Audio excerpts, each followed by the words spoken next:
And a good, let's see, Wednesday afternoon.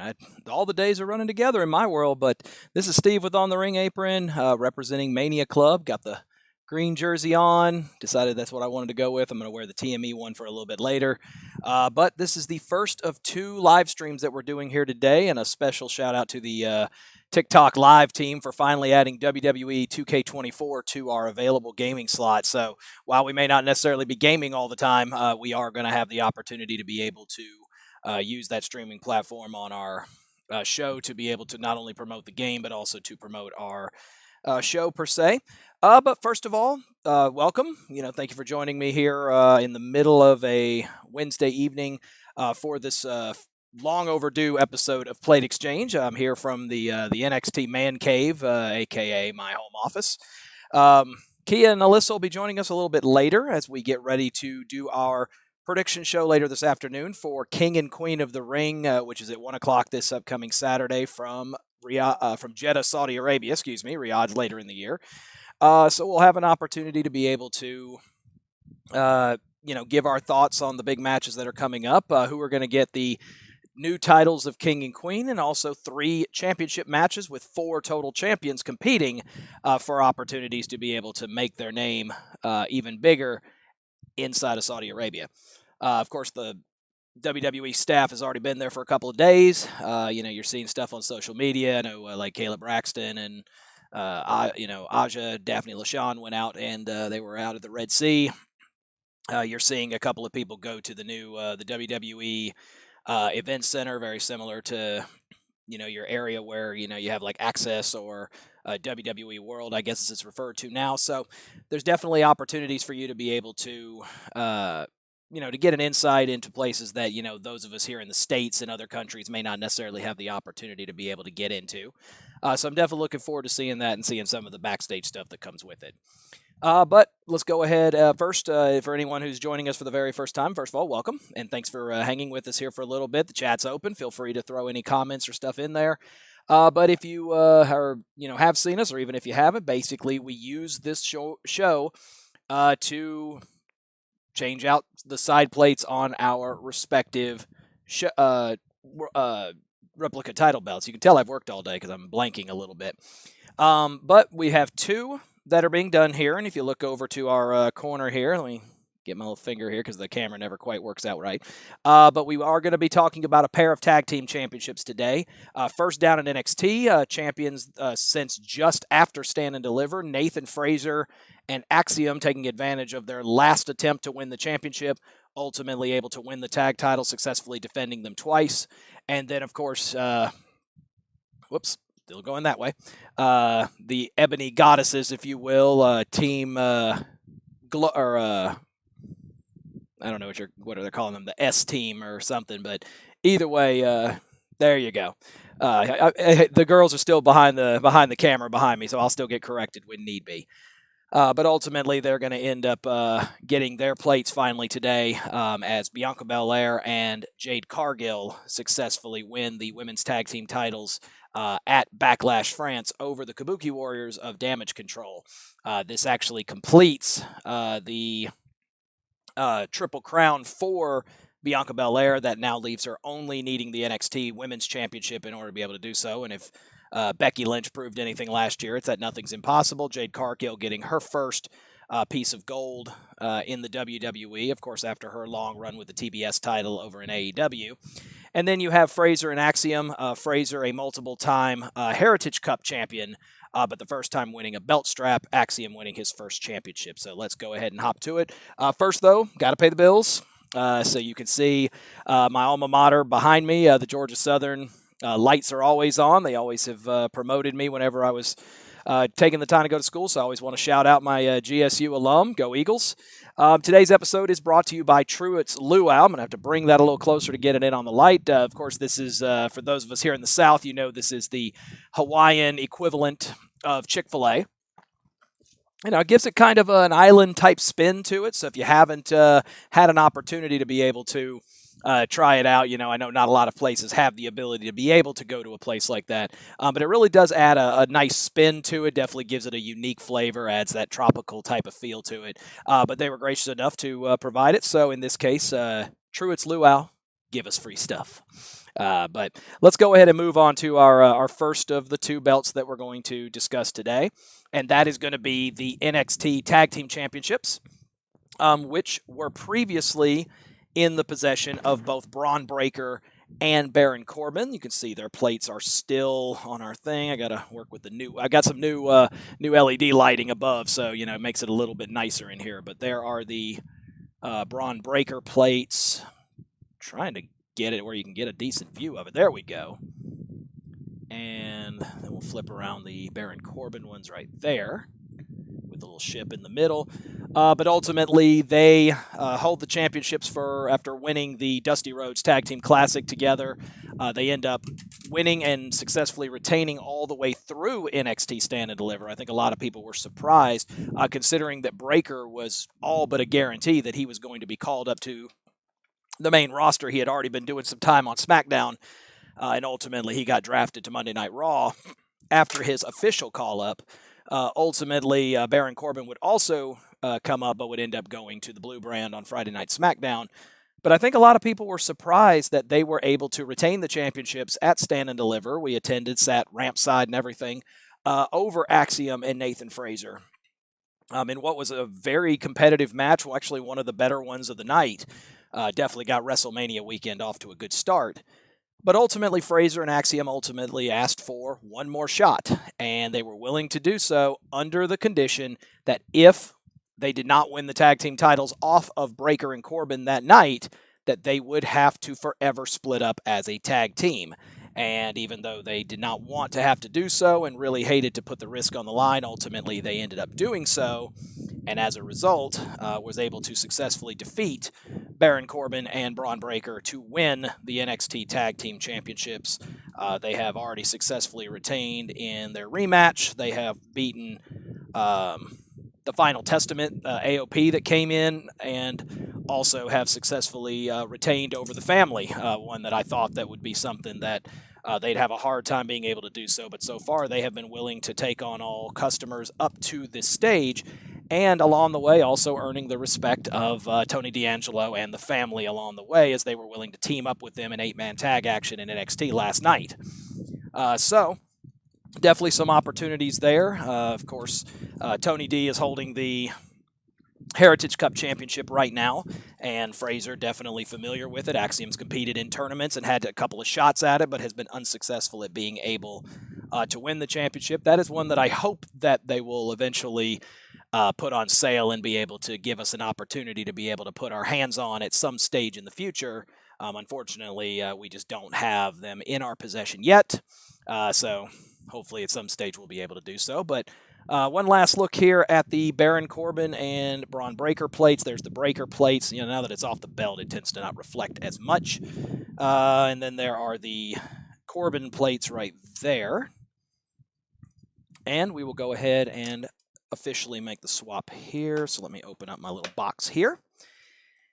And the new plates of our new champions. First, we have Nathan Frazer holding the both of theirs are exactly the same. It's the Nathan Frazer word logo, the text logo followed by their WWE insignia at the bottom, so the NF. And then we have Axiom's over here, which is the Axiom wording logo with his mask underneath it. So two pretty fun plates, ones that we weren't sure when we were going to get these, because there have been obviously multiple title changes like Bianca Belair and Jade Cargill. We knew what Bianca's looked like because she's had the same ones for years, but the fact that we were able to get our hands on Jade Cargill's well over a week before we got Frazer and Axiom's, despite the fact that theirs were done significantly faster, or were won a lot earlier, I'm sorry, it's definitely a kind of an odd change up there in terms of getting our plates in. Sometimes we're able to do them pretty quick. Of course, if a person has won a championship before, it's a lot easier because we would already have them. So, like the second that Bianca and Jade won their championship, like Bianca's was ready to rock and roll. But unfortunately, we did not have such luck because we did have to wait on Jade Cargill. in order to be able to get hers. But more on theirs in a little bit. But for now, you do have, be it, we've had power teams that have been holding the championships down in NXT for some time, but now you have a team that's built more on speed, with Axiom and Frazer simply outrunning their competition and using their agility and their quickness to heighten up the crowd and also use that to their advantage against some of their larger opponents. You've seen them again beat much larger opponents than them, such as Bron Breakker, Baron Corbin, Occam and Razor of AOP. And now you're seeing the next team getting ready to line up for them, and it does appear like it's going to be the OC getting a shot at the tag titles next, as they have been a consistent thorn in Frazer and Axiom's side after the OC tried to get a 2-sweep from them 2 weeks ago, and they wanted essentially nothing to do with them. So it's good to see that the OC or the Good Brothers or whatever you want to call them are finally getting some kind of run and some kind of push down in NXT, whether it's to carry the young upstarts through their run in NXT and make their championship run a little more meaningful, or whether it's a situation where they are going to ultimately go down there because they need to put gold on them in some way. Still remains to be seen. But for now, you've got yourself a fun team, and it looks like a fun rivalry with a team that has won tag team championships all over the world, getting an opportunity at yet another set of gold here in the WWE, albeit on the NXT brand. But with that, our first of the 2 plate exchanges is official. So we now can show off our new belt, and with the Axiom plate over here on this side, let me I'm going to try something here, because I haven't actually tested this here, but see if maybe we lighten this up here, if that does anything. It does make it a little easier. So the Axiom plates are right there, and then we go ahead and just move around, and there are the Nathan Frazer plates right there, allowing for both of them to share on the championship belt. The expectation is that the match against the Good Brothers is likely going to take place at Battleground. We have put our name in the hat to try to make that media list. It would be the first time that we would get an opportunity to be able to have our show represented on the media list, but so far they have not announced the names. I know there are a number of others that follow us on social media, Haven Rain, Stephanie Hypes, etc. Just to name just throw 2 fun names out there. If you haven't checked them out, go check them out. They do wonderful work, good podcast work, etc. But they're waiting on their answer, because of course I would love to get a preview of Las Vegas before WrestleMania this upcoming year, and definitely something to be said for WrestleMania coming to Las Vegas. We could have an entire show. The ladies could have a pour of the tea episode about Minnesota and Minneapolis pretty much for 2 years having WrestleMania on lock, and then due to a couple of very, very poor decisions by a certain representative of Minneapolis that we will not name here on the show, but anybody who has followed the recent stuff in WWE probably knows who I'm referring to. Making some poor decisions while he was with the company, and also staring down the issue of the legislature and the people that are within the Minnesota state government, making a couple of choices that I guess did not favor their city out very well for this proceeding.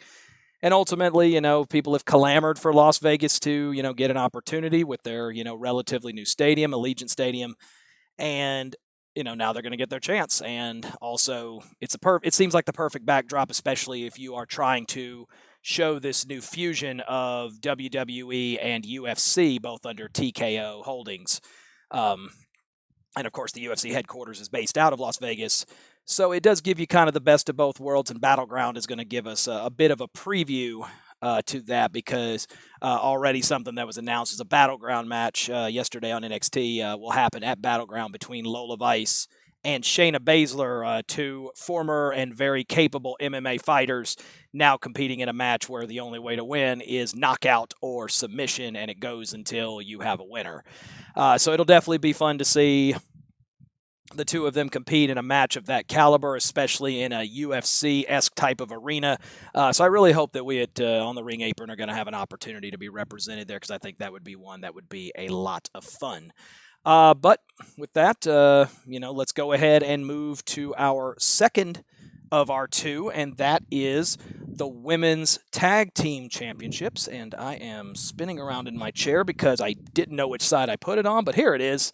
But we do have the Women's Tag Team titles that were held for a couple of months by the Kabuki Warriors. There you see Kairi Sane's plates there, and then we spin it around. Of course, everyone has seen Asuka's. They've appeared multiple times on our show through various singles and tag titles over the years. So hers is pretty much a regular staple on our show. The only thing I think that's been on here more has probably been the 24/7 title during its run. But ultimately, their title run was inevitably stopped at Backlash France. It was the only title to change hands in Lyon, as the dream team, if you will, certainly in my world, of the EST, Bianca Belair, and the Storm, Jade Cargill, teaming up together and winning the tag team championships. It ultimately was a resounding moment for Bianca Belair, because by doing so, it forced Damage Control to now have to stay on Monday Night Raw, preventing them from being able to come challenge for the tag team titles unless Bianca and Jade go to Raw. But their expectation is that they want to defend against anyone and everyone, and right now they've been enjoying the spoils of competing in the Queen of the Ring tournament, which of course will also be finalized this upcoming Saturday. Both of them competing in the tournament. Jade's already out. She was eliminated in the SmackDown semifinal, or SmackDown quarters side of the bracket by Nia Jax, and Jax is still in and will face Bianca Belair this upcoming Friday for a spot in the Queen of the Ring finals. Lyra Valkyria is waiting on the other side. She has already won through Monday Night Raw, so it'll be curious to see if they put Bianca or Nia Jax onto Saudi Arabia to face Lyra for the Queen of the Ring title. But that goes ahead, and of course, they still will hold the tag team titles regardless of the end result. Of course, everyone has seen Bianca Belair's plates. They've been on multiple championships. This is the third different title that she has won, at least since she has joined up with the main roster. All she has to do is go back to NXT to win the NXT Women's title to complete the Grand Slam. Most people believe this was the win that kind of put her over the top to, start discussing Hall of Fame status. But, I would argue maybe the unlikeliest of partners is ultimately it is Jade Cargill who ultimately teams with Bianca. Let me try to straighten that up. There we go. But ultimately showing off her new Jade plates as well. Cargill, of course, known for a very long reign in AEW, where she only lost a single match, and it was her last one with the TBS Championship. And then this last Friday that we had, Jade taking her first, at least official defeat in WWE, as she lost by disqualification to Nia Jax in the SmackDown side of the quarterfinals of the Queen of the Ring tournament. This is after she had been able to beat Piper Niven to get herself into that round to start with. But now you look at the reign that is coming up of Bianca Belair and Jade Cargill and how much longer it's going to go. I think most people project that Bianca and Jade at WrestleMania is likely going to be the end game. Most people have, always seemingly compared the two ever since Jade came on the scene in AEW and was successful as she was. They're both tall, they're both strong, both representing the African-American race very well. Both are well respected, both are, extremely beautiful. So, you have to, at some stage, it's destined, it appears, that they're going to clash. But what a nice idea to take the younger Jade, who, only, even including her AEW time, only had about 75 to 80 matches under her belt total, most of them being squash matches too. And ultimately putting her under the wing of Bianca Belair, who's wrestled well over 1,000 now at this stage, and ultimately giving her an opportunity to be able to learn from one of the best veterans that WWE's women's division has to offer right now, and also giving her the clout of having the championship, so that way she can be able to appear on both shows, along with Bianca Belair, one of the most popular people as well. The plates are done here. There's the Asuka plate. Kairi's plate is over here. So we've got both of those in place now, and now we will set up for to put on Bianca and Jade's. But now you look at, how this is ultimately playing itself out, and you wonder now at this stage, how much longer will they hold the tag team gold? Because on paper, there are not a lot of teams that are going to be able to hang with really Bianca, I would argue Bianca Belair by herself, let alone adding the strength of Jade Cargill in there with it. So it definitely adds a new dynamic to trying to successfully win gold off of, the competitors in the women's division. But at the same time, you also look at, the fact that, a lot of people have complained over the years that the tag team titles have not been used appropriately. It was exactly why about 2 years ago that Sasha and Naomi walked out of the company because they would not use them properly. And now you see 2 years later, under a new regime, in a new era, whatever you want to refer to it as, you now see the similar storyline of two very strong, very popular African-American women holding the tag team gold. So now will Triple H and his crew be able to successfully run the story and use them appropriately, representing both the women's tag team division while also not separating their individual singles prowess as well, because we all know what Bianca is capable of in the ring. And Jade, most definitely no slouch herself. She's going to definitely get better, especially if you're pairing her with Bianca. So it's definitely going to be curious to see how this ends up going, how many of their stories are going to end up being specifically about being a tag team versus how many of them will continue to show off their singles prowess as we move into the summer. But for now, they're definitely one of the more exciting teams to root for. Both of them show up and show out with every entrance and every wrestling gear they come out in, and now adding the flair of being able to appear on any show they want at any time also adds a little bit of extra spice to their championship run as well. But put the last little screw in there, and that officially ends the plate exchange for this one. And our women's tag team title belt is now set. We show off the Bianca Belair plate first over here on this side, and then if we spin it over here, that is the Jade Cargill plate that is over on this side, allowing for both of them to now represent our women's tag team championships. And how much, as I said, how much longer they're able to hold the gold still remains to be seen, but we will definitely be intrigued, keeping an eye on that, and definitely watching every entrance that the two of them end up deciding to make along the way.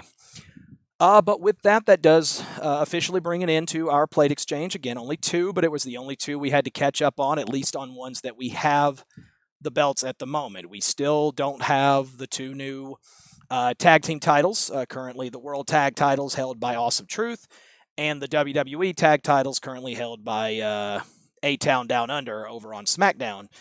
We are in the midst of getting those. We definitely will be happy to do an unboxing show and show those off when we get them. We already have all the plates for everybody except for R-Truth. He hasn't even received them yet. But The Miz, as well as Theory and Grayson Waller, have already received their plates, and so have we. So we are ready to go for the three of them at least. Anybody that's interested in us just doing a reveal of those will be happy to do so, if the fan base wants to see it. But anyway, and I just realized throughout all of this that I'm supposed to be sitting here also running this presentation, and during each of these I was supposed to put these nice little cute things at the bottom here to represent which title it was I was talking about, and completely plumb forgot to do that. You can tell it's been a long day. But either way, as we said, this was the first of two live streams that we're doing here. Nathan Frazer and Axiom holding the NXT tag titles, and now the women's tag titles, now with Bianca Belair and Jade Cargill. We'll definitely be seeing more of them as we go along, and hopefully, getting ready to exchange plates again here at some point in the future. Just the question is how long. But anyway, give me 20 or 30 minutes or so to get everything set up here, And then at that stage, thank you so much for the like over there, Jacob. We're going to go ahead and get everything set up, and then I will be joined by Key and Alyssa as we talk King and Queen of the Ring this upcoming Saturday. So this is Steve with On the Ring Apron. We are a subsidiary of Mania Club. Thank you again to TruettsLuau for sponsoring this episode, and we will catch y'all next time. I'll see you in a little bit.